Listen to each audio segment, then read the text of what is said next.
राधे राधे दोस्तों। हमारे चैनल में आपका बहुत बहुत स्वागत है। हिंदू धर्म में वैसे तो हर पूर्णिमा का अपना एक विशेष महत्व होता है, लेकिन माघ महीने की पूर्णिमा को सबसे ज्यादा पवित्र और फलदायी माना गया है। यह वह दिन होता है जब माघ के पूरे महीने चलने वाला स्नान और दान का पर्व पूरा होता है। पुराणों में कहा गया है कि माघ महीना पूर्णिमा के दिन खुद देवता भी रूप बदलकर धरती पर आते हैं और गंगा यमुना जैसी पवित्र नदियों में स्नान करते हैं। आज की इस कथा में हम आपको सुनाने जा रहे हैं माघ पूर्णिमा की वह प्राचीन और चमत्कारी कथाएं, जिसे सुनने से मात्र ही इंसान के सारे पाप धुल जाते हैं और उसे भगवान विष्णु की कृपा प्राप्त होती है। अगर आप भी अपने जीवन में सुख शांति और समृद्धि चाहते हैं तो इस कथा को अंत तक पूरा जरूर सुनिए। तो चलिए मन में भगवान नारायण का नाम लेते हुए शुरू करते हैं आज की यह पवित्र कथा। बहुत पुराने समय की बात है। भारतवर्ष में नर्मदा नदी के किनारे एक बहुत ही सुंदर और समृद्ध नगर बसा हुआ था, जिसका नाम था कार्तिका नगर। उस नगर में एक ब्राह्मण रहता था जिसका नाम धनेश्वर था। धनेश्वर के पास धन दौलत की कोई कमी नहीं थी। उसका घर हर तरह की सुख सुविधाओं से भरा हुआ था, लेकिन उसके जीवन में एक बहुत बड़ा दुख था। उसके पास सब कुछ था, मगर उसकी कोई संतान नहीं थी। वह और उसकी पत्नी अक्सर इस बात को लेकर बहुत उदास रहते थे। संतान न होने के कारण धनेश्वर ने समाज के डर और पैसे कमाने की लालच में कई ऐसे काम शुरू कर दिए जो एक ब्राह्मण के लिए उचित नहीं थे। वह बहुत सारा दान पुण्य करने का दिखावा तो करता था, लेकिन असल में वह व्यापार करने लगा था और कई बार झूठ बोलकर पैसे कमाता था। जवानी के दिनों में उसने कई पाप भी किए थे, लेकिन जैसे जैसे उसकी उम्र बढ़ती गई, सूनी गोद का दुख उसे अंदर ही अंदर खाने लगा। एक दिन की बात है, उस नगर में एक बहुत ही पहुंचे हुए संत और कुछ विद्वान ब्राह्मण आए। वे सभी माघ के महीने में पवित्र स्नान और पूजा पाठ के लिए वहां रुके हुए थे। धनेश्वर की पत्नी, जो बहुत ही धार्मिक स्वभाव की थी, उसने उन संतों की बहुत सेवा की। वह रोज सुबह उठकर उनके लिए पूजा की सामग्री तैयार करती और उनके भोजन का प्रबंध करती। उसकी सेवा भाव से प्रसन्न होकर एक दिन उन संतों ने धनेश्वर की पत्नी से पूछा कि बेटी, तुम बहुत सेवा करती हो, लेकिन तुम्हारे चेहरे पर हमेशा एक उदासी छाई रहती है। तुम्हारे पास धन की कमी नहीं है, फिर भी तुम्हें किस बात का दुख है? तब धनेश्वर की पत्नी की आंखों में आंसू आ गए। उसने हाथ जोड़कर कहा, महाराज, मेरे घर में सब कुछ है, लेकिन मेरे आंगन में खेलने वाला कोई बालक नहीं है। मेरी गोद सूनी है। क्या मेरे भाग्य में संतान का सुख नहीं है? संतों ने अपनी दिव्य दृष्टि से देखा और कहा, बेटी, तुम्हारे पति ने अपने जीवन में कई गलत काम किए हैं और धर्म के रास्ते से भटके हैं। इसी कारण तुम दोनों को यह दुख झेलना पड़ता है। लेकिन ईश्वर की कृपा से हर पाप का प्रायश्चित हो सकता है। उन्होंने आगे बताया कि अभी माघ का पवित्र महीना चल रहा है। इस महीने में भगवान विष्णु की पूजा और पवित्र नदियों में स्नान करने का बहुत बड़ा महत्व है। संतों ने उन्हें सलाह दी कि अगर तुम और तुम्हारे पति दोनों मिलकर माघ पूर्णिमा का व्रत रखें और पूरे विधि विधान से भगवान की पूजा करें तो तुम्हारे पाप कट सकते हैं। उन्होंने विशेष रूप से यह भी कहा कि माघ पूर्णिमा के दिन सुबह सूरज निकलने से पहले नदी में स्नान करना, तिल का दान करना और भूखों को भोजन कराना बहुत पुण्य देता है। यह व्रत इतना शक्तिशाली है कि इससे इंसान को न केवल संतान सुख मिलता है बल्कि मृत्यु के बाद उसे स्वर्ग की प्राप्ति होती है। धनेश्वर और उसकी पत्नी ने संतों की बात को ईश्वर का आदेश मानकर स्वीकार कर लिया। उन्होंने संकल्प लिया कि वे इस बार माघ पूर्णिमा का व्रत पूरी निष्ठा से करेंगे।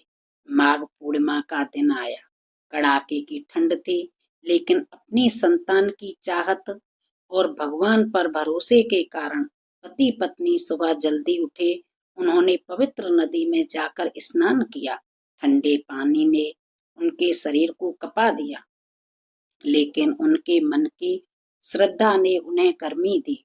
स्नान करने के बाद उन्होंने भगवान विष्णु और भगवान शिव की पूजा की। उन्होंने अपनी क्षमता के अनुसार गरीबों को अन्न, वस्त्र और तिल का दान दिया। पूरे दिन उन्होंने निराहार रहकर, यानी बिना भोजन खाए पिए, भगवान का नाम जपा और शाम को चंद्रमा को अर्घ देकर अपना व्रत पूरा किया। उस व्रत के प्रभाव से कुछ ही समय बाद धनेश्वर की पत्नी गर्भवती हुई और समय आने पर उसने एक बहुत ही सुंदर और तेजस्वी पुत्र को जन्म दिया। घर में खुशियां लौट आईं। धनेश्वर का जीवन बदल गया। अब वह अधर्म के रास्ते को छोड़कर धर्म के रास्ते पर चलने लगा था। उसने समझ लिया था कि असली धन पैसा नहीं, बल्कि ईश्वर की भक्ति और अच्छे कर्म हैं। बेटे के जन्म के बाद धनेश्वर ने हर साल माघ पूर्णिमा का व्रत रखना और माघ स्नान करना अपना नियम बना लिया। जब धनेश्वर बूढ़ा हो गया और उसकी मृत्यु का समय आया, जब धनेश्वर के प्राण निकले, तो यमराज के दूत उसे लेने आए। यमराज के दरबार में उसके कर्मों का हिसाब किताब हुआ। चित्रगुप्त ने यमराज को बताया कि महाराज, इस व्यक्ति ने अपनी जवानी में बहुत पाप किए हैं, झूठ बोला है और गलत तरीके से व्यापार किया है। इसे तो नरक में जाना चाहिए। यमराज के आदेश पर जब यमदूत उसे नरक की ओर ले जाने लगे और उसे नरक की भीषण आग में डालने की तैयारी करने लगे, तो अचानक एक चमत्कार हुआ। जैसे ही धनेश्वर को नरक के पास ले जाया गया, वहां की आग ठंडी पड़ गई। नरक की यातनाएं उसके लिए फूलों की तरह कोमल हो गईं। यमदूत यह देखकर हैरान रह गए। उन्होंने यमराज से पूछा कि वह कैसे संभव है, एक पापी के लिए नरक स्वर्ग जैसा कैसे बन गया। तब वहां देव ऋषि नारद प्रकट हुए और उन्होंने बताया कि धनेश्वर ने अपने जीवन में पाप किए थे, लेकिन इसने जीवन के अंतिम वर्षों में माघ पूर्णिमा का महान व्रत किया और माघ मास के पवित्र स्नान किया। माघ पूर्णिमा के दिन किए गए दान और स्नान का पुण्य इतना ज्यादा होता है कि यह बड़े से बड़े पापों को भी जलाकर राख कर देता है। इसके पुण्य के प्रभाव से न केवल इसे नरक से मुक्ति मिली है, बल्कि अब यह भगवान विष्णु के परम धाम वैकुंठ लोक में जाने का अधिकारी बन गया है। इस प्रकार माघ पूर्णिमा के व्रत के प्रभाव से धनेश्वर जैसा व्यक्ति, जिसने जीवन भर गलतियां की थी, वह भी अब सागर से पार हो गया और उसे मोक्ष की प्राप्ति हुई। जो कोई भी मनुष्य सच्चे मन से माघ पूर्णिमा के दिन सुबह स्नान करता है, भगवान विष्णु और महादेव की पूजा करता है और अपनी सामर्थ्य के अनुसार दान करता है, उसके घर में कभी दरिद्रता नहीं आती। उसे जीवन में संतान, सुख और समृद्धि मिलती है और अंत समय में उसे भगवान के चरणों में स्थान मिलता है। तो दोस्तों, यह थी माघ पूर्णिमा की पावन कथा। यह कथा हमें सिखाती है कि चाहे हमसे अतीत में कितनी भी गलतियां क्यों न हो, अगर हम सच्चे मन से ईश्वर की शरण में जाते हैं और अच्छे कर्म करने का संकल्प लेते हैं, तो भगवान हमें जरूर माफ करते हैं और अपनाते हैं।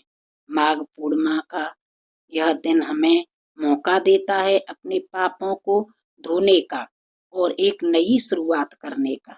उम्मीद है आपको यह कथा पसंद आई होगी और इससे आपको कई प्रेरणाएं मिली होंगी।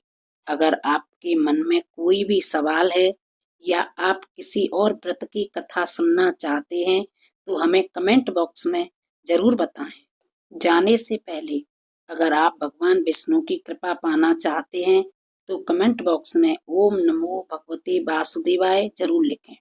वीडियो को लाइक करना न भूलें और ऐसी ही ज्ञानवर्धक और धार्मिक कथाओं के लिए हमारे चैनल को अभी फॉलो करें। घंटी के बटन को जरूर दबाएं ताकि हमारी अगली कथा आप तक सबसे पहले पहुंच सके। आप सभी को माघ पूर्णिमा की ढेरों शुभकामनाएं। भगवान आप सभी की मनोकामनाएं पूरी करे। धन्यवाद। राधे राधे।